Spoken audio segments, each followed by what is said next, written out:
Quand notre horizon devient flou et quand on a du mal à percevoir notre environnement, la myopie fait-elle partie des maladies cécitantes? Allez, restez avec moi, on va essayer ensemble de répondre à cette question.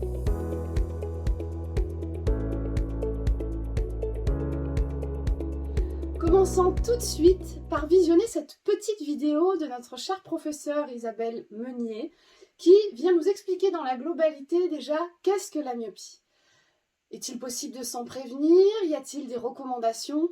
Allez, venez avec moi, je vous partage ça. Donc nous allons aborder la notion de myopie.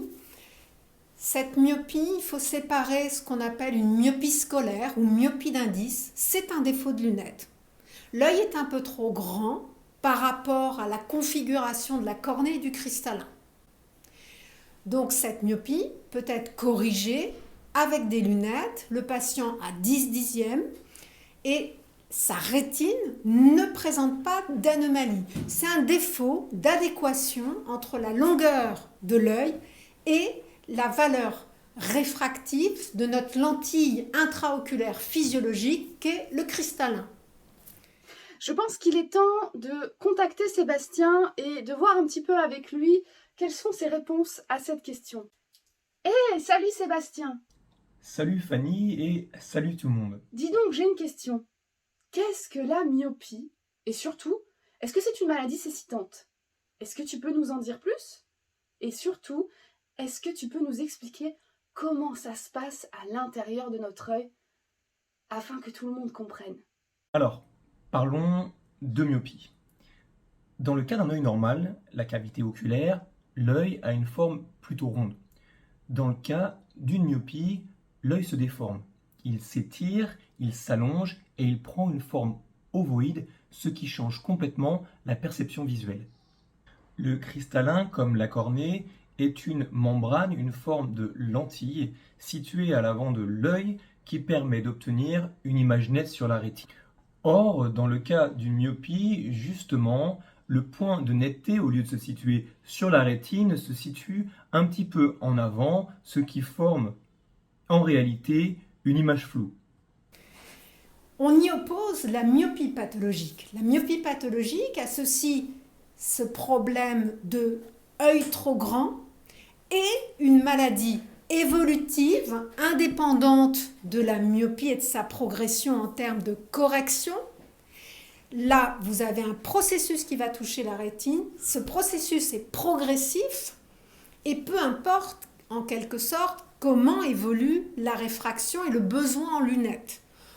Classiquement, on a une valeur un peu de séparation entre les deux entités, mais elle n'est pas absolue. En dessous de -6, c'est une myopie dite d'indice scolaire, mais sous réserve qu'il n'y ait pas d'altération de la rétine dans le cas d'une myopie pathologique. Et au-delà de 6 dioptries, on parle de myopie pathologique, de myopie dégénérative. Et quand on utilise ce terme de myopie dégénérative, il y a une maladie rétinienne qui évolue pour son propre compte. Alors, on peut se demander si la myopie peut mener à la cécité. Comme le dit Madame Meunier, a priori, non.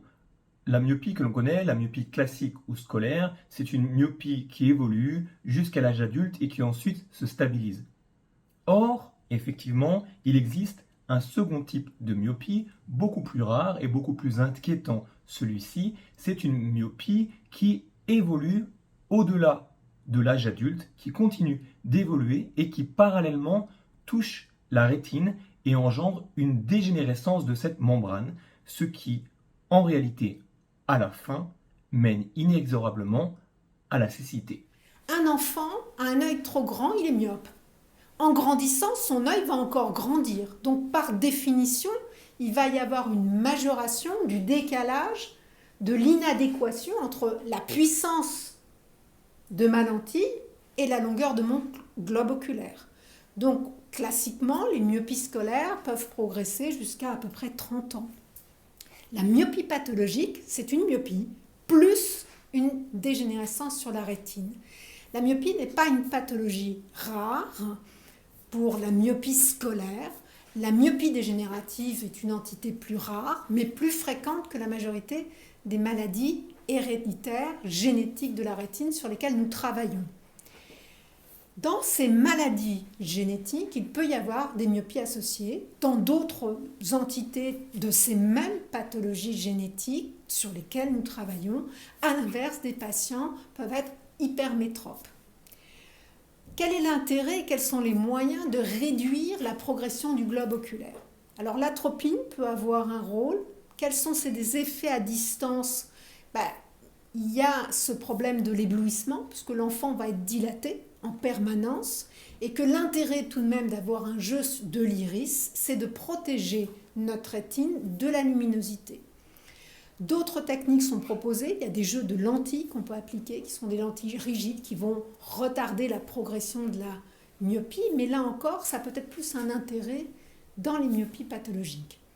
Donc ce n'est pas le domaine d'expertise du centre de référence. Myopie scolaire, comment on peut s'en protéger? Indiscutablement en demandant à nos enfants de quitter leurs écrans et d'aller chaque jour à l'extérieur, puisque là on va les forcer à développer leur vision de loin.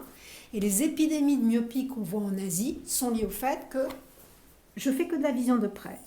Donc il y a un intérêt à être myope pour la vision de près. Je suis myope fort. Si j'enlève mes lunettes, l'environnement va être flou, mais par contre, je vais lire de très très près quoi qu'il arrive. Pour résumer très rapidement, il existe donc deux formes de myopie. Une forme de myopie classique et scolaire, dont parle Madame Meunier, un type de myopie qui se stabilise à l'âge adulte, dont il ne faut pas s'inquiéter, et un type de myopie plus rare et plus inquiétant, qui lui finit par mener à la cécité. Voilà. Je te remercie Fanny, je te remercie beaucoup pour tes questions. Merci Madame Meunier pour vos explications. Merci Sébastien pour toutes ces explications et à Madame Meunier qui nous a donc envoyé cette courte vidéo très riche d'explications et qui nous permet maintenant de beaucoup mieux comprendre qu'est-ce que la myopie et surtout est-ce qu'elle fait partie des maladies cécitantes. Merci à tous pour votre attention sur cette vidéo. Je vous dis donc à très bientôt dans un nouvel épisode du SJKB vous répond en compagnie donc de Sébastien et de notre chère professeure, Madame Meunier. Dehors tout le monde, allez dans le jardin, profitez. On se retrouve très bientôt pour d'autres questions. À bientôt.